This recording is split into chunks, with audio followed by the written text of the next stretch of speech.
You weren't supposed to find this. What I'm about to reveal will make you unemployable, undateable, and unbearable to be around, because you'll see through every social game being played. Once these patterns click, you can't pretend anymore. In 1513, a disgraced politician documented human behavior so accurately that the Catholic Church banned his work for 200 years. Not because it was lies, because it was too true. Machiavelli revealed the manipulation already happening to you, and the people running it didn't want you learning their playbook.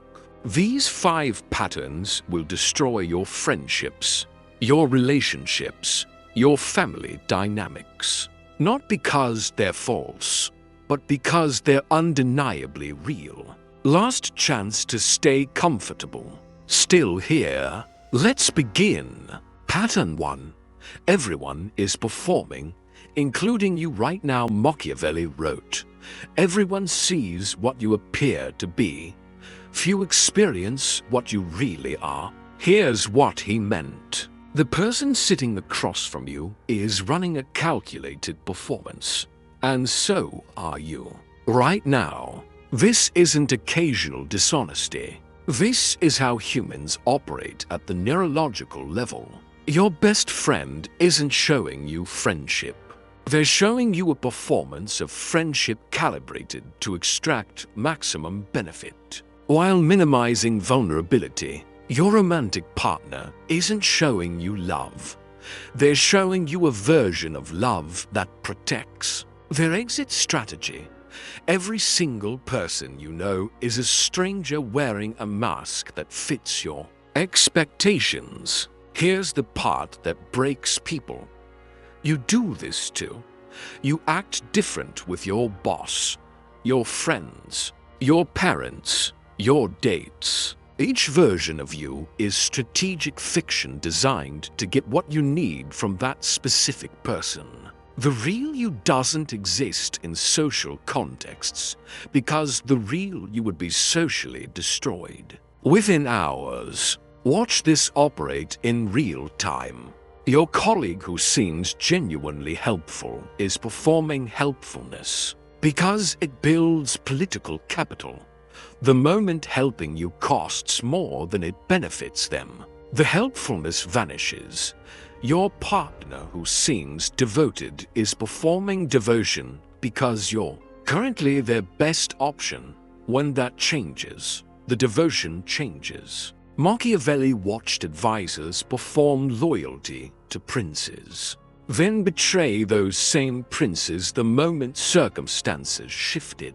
Your relationships work identically. The performance continues until performing differently serves the person better. Then it stops instantly, and you're left confused about how someone changed so much. They didn't change. The performance changed. The strategic calculation changed. The person beneath the performance was always a stranger optimizing for self-interest. You just believed the performance was the person. That's the mistake that destroys you. Here's the twist that makes this vicious. The better someone is at performing, the more you trust them. The more you trust them, the more access they have. The more access they have, the harder they can damage you when their interests shift. Your most trusted relationships are your greatest vulnerabilities, because trust is just successful performance you haven't seen through yet. Pattern 2. Loyalty is conditional math, and you failed the equation. Machiavelli observed, "Men are yours entirely as long as you succeed. But when danger approaches, they turn against you." Translation: loyalty isn't loyalty. It's a cost-benefit analysis running in real time. And you're being evaluated constantly without knowing the criteria. Your friends stayed close while you were successful, fun, useful. Then you hit hardship. Suddenly everyone's busy. Their loyalty wasn't loyalty. It was value extraction that stopped when you stopped providing value. This isn't unique to bad people. This is universal human behavior that operates in every relationship you have. People stay connected as long as benefits exceed costs. The moment that math shifts, most people shift with it. Not consciously, not maliciously, just automatically. Like organisms moving toward resources and away from liabilities. You are either a resource or a liability in every relationship, and which one you are determines whether people move toward you or away from you. Your partner's devotion exists because you're meeting their needs right now. The second you stop meeting those needs, or someone else meets them better, the devotion recalculates. You think you have unconditional love. You have conditional value exchange that hasn't been stress-tested yet. Here's what makes this pattern devastating. The people claiming the strongest loyalty are often calculating their exit most carefully. Loud declarations of loyalty are performances designed to extract maximum value before the inevitable abandonment. The friend who constantly tells you they'll always be there is actually reassuring themselves that you'll believe the performance while they position their exit. Machiavelli watched political alliances dissolve overnight when circumstances changed. The ally swearing eternal loyalty yesterday becomes your enemy today, because your defeat now serves them better than your success. Personal relationships operate with identical mechanics. People stay loyal. While your success benefits them, they abandon you when your difficulties become their liability. True unconditional loyalty is so rare it's almost mythological. Parents sometimes achieve it with children. Sometimes. Most relationships claiming unconditional loyalty are deeply conditional. The conditions just haven't been triggered yet. When they trigger, you discover the loyalty was always conditional math you didn't know you were failing. Build redundancy. Don't depend on any single person's loyalty because that person is running calculations you can't see, using criteria you don't know, and the moment their equation changes, you become expendable. That's not cynicism. That's mathematics. Pattern 3. Victims are predators with better marketing. This is where Machiavelli's observations become truly dangerous to understand. The person who appears weakest is often your greatest threat. Why? Because their apparent powerlessness prevents you from defending against them. This pattern operates everywhere, and you're falling for it right now with someone in your life. The person who openly threatens you triggers your defenses. You prepare, you protect, you respond. But the person who positions themselves as your victim bypasses every defense you have. You feel protective. You lower your guard. You provide access and resources. That's when they strike. The strategic victim gains power while appearing powerless. They can't be criticized without you appearing cruel. They can't be held accountable without accusations of victim blaming. They receive resources without reciprocation. And they can destroy you by simply framing you as their oppressor. The accusation becomes the evidence. Your defense becomes proof of guilt. Watch this pattern in your life. The colleague who constantly plays victim avoids all accountability while accumulating sympathy and support from everyone around them. The partner who weaponizes vulnerability controls you through guilt. The family member whose perpetual crisis keeps everyone's resources flowing toward them. Here's the twist that makes this vicious. The best strategic victims make you feel like you're choosing to help them. They never explicitly demand anything. They just perform suffering so effectively that you volunteer your resources, your time, your energy, and the moment you set a boundary, they escalate the victim performance until you break. Machiavelli observed that political actors who positioned themselves as victims often maneuvered into significant power, while those who appeared strong became targets. The victim role provides protection and advantages that obvious strength never could. Genuine victims move toward recovery. Strategic victims remain in perpetual crisis because the crisis is their power source. Genuine victims occasionally take accountability. Strategic victims are always innocent in every conflict they're involved in. Genuine victims appreciate help. Strategic victims escalate demands the more you give. Your most dangerous relationship is probably with someone you currently feel protective toward. That's not paranoia. That's pattern recognition. The person you can't criticize without feeling cruel may be the person manipulating you most effectively. Pattern 4. Love is biological hijacking with an expiration date. What you call love is dopamine, norepinephrine, and serotonin creating temporary obsession. This neurochemical state lasts 18 months to 3 years maximum. Your brain cannot maintain it longer. It's metabolically too expensive. Evolution designed romantic love to be intense enough to create bonding, but temporary enough not to destroy your functioning. Every major relationship decision you make while in love is being made under chemical influence.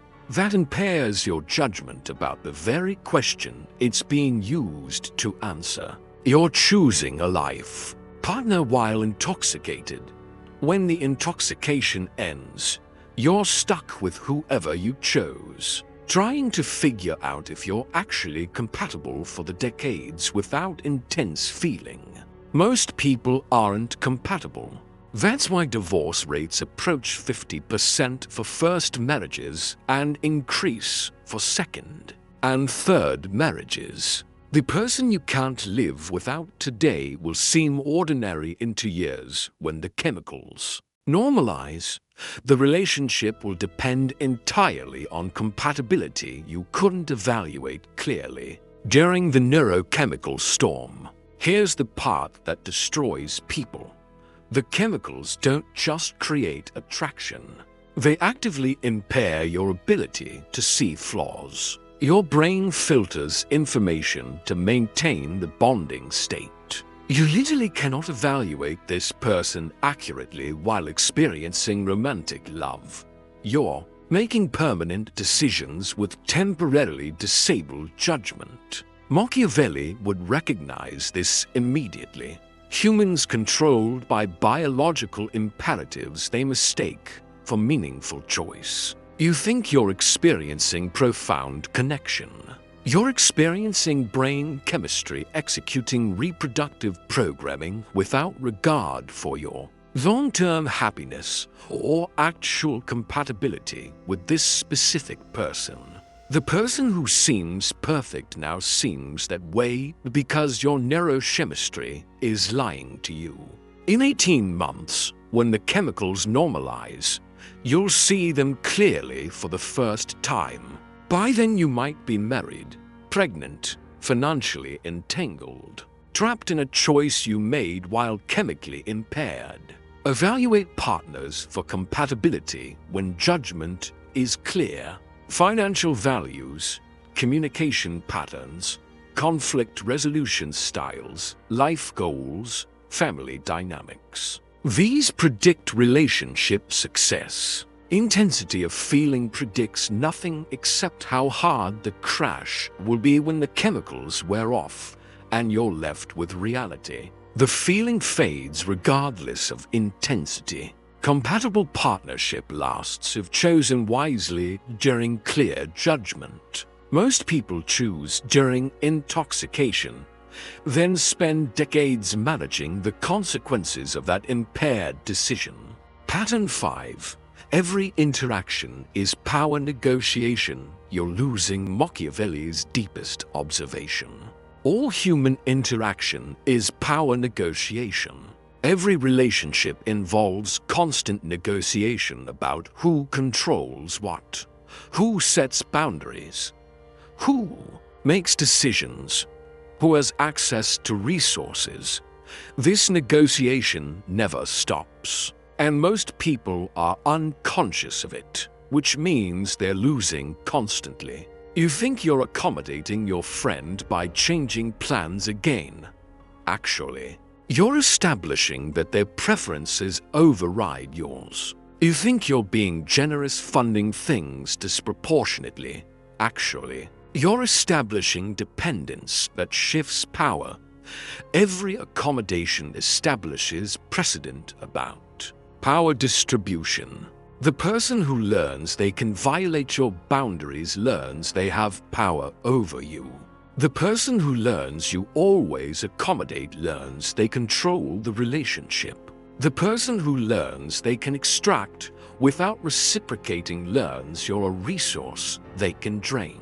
These power distributions, once established, become nearly impossible to renegotiate. The person who's established they can disrespect you won't easily accept your sudden boundaries. You've trained them through repeated accommodation that your standards are negotiable. Here's the twist that makes this devastating. The people most skilled at power negotiation make you feel like power isn't being negotiated.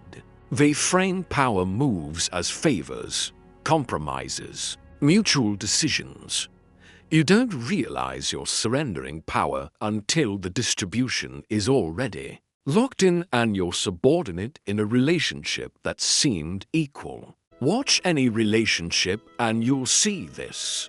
Who controls the schedule? Whose preferences take priority? Whose boundaries get respected? Who has final say? These questions get answered through thousands of small interactions that establish who has power. The person conscious of this negotiation participates strategically. The person unconscious participates anyway, but loses because they don't know what's being negotiated. You're negotiating right now with everyone in your life. If you don't know that, you've already lost. Set boundaries early. Enforce them without exception. Recognize boundary testing and respond firmly immediately. Maintain reciprocity. Don't accommodate so much that you establish you have no limits. Conscious power negotiation protects you from unconscious power surrender. The person who controls the negotiation controls the relationship.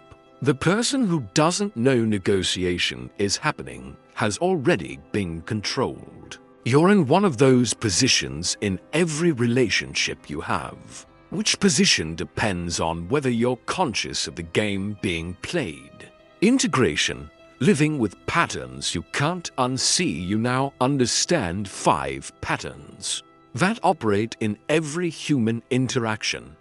Everyone performs constantly. All loyalty is conditional math. Victims are often predators. Love is temporary chemicals. Every interaction negotiates power. These patterns don't stop operating because you see them. They operate more obviously. You can't trust the way you did before. You can't expect unconditional anything. You can't assume presentations are authentic. You can't make major decisions during neurochemical intoxication. You can't unconsciously surrender power. Living with this knowledge requires rebuilding relationships on reality instead of comfortable fictions. Accept that everyone performs and don't expect complete authenticity. Build relationships on mutual benefit, not unconditional loyalty. Evaluate behavior patterns over time, not claimed victimhood.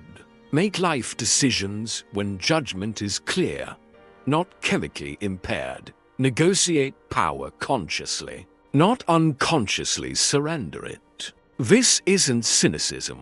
It's strategic protection. Machiavelli didn't write to make people cruel. He wrote to prevent good people from being destroyed by those who already understood these patterns and used them without hesitation.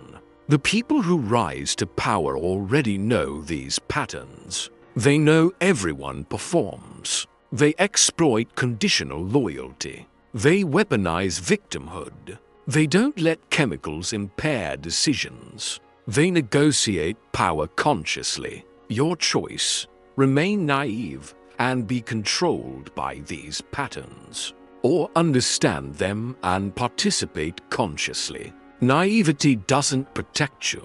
It ensures you'll be manipulated by those who understand what you don't. You can't unwatch this. You'll see these patterns everywhere now. In every relationship, every interaction, every institution. The performance beneath presentations. Loyalty evaporating when conditions change. Strategic victimhood operating. Chemicals mistaken for connection. Power negotiation happening constantly. Some days you'll wish you could return to comfortable ignorance. You can't. The patterns are too obvious now, but you're also protected. You can't be manipulated through mechanisms you recognize. You can't be betrayed as devastatingly because you don't expect unconditional loyalty. You can't be controlled through presentations you see through. You won't make catastrophic decisions during chemical intoxication. You won't unconsciously surrender power. Machiavelli paid for documenting these patterns: exile, poverty. His name synonymous with evil for revealing truths that threatened power structures. His observations survive because they describe reality with uncomfortable accuracy. You now have knowledge that's been suppressed for 500 years. What you do with it determines whether it becomes curse or protection. Use it to manipulate others, and you become what Machiavelli's been falsely accused of teaching. Use it to protect yourself while treating others fairly, and you become what he actually was. Someone who sees reality clearly and navigates it without becoming its victim. The patterns won't change. Your awareness has changed permanently. Welcome to reality without illusions. It's less pleasant, but infinitely more accurate than what you believed before this moment.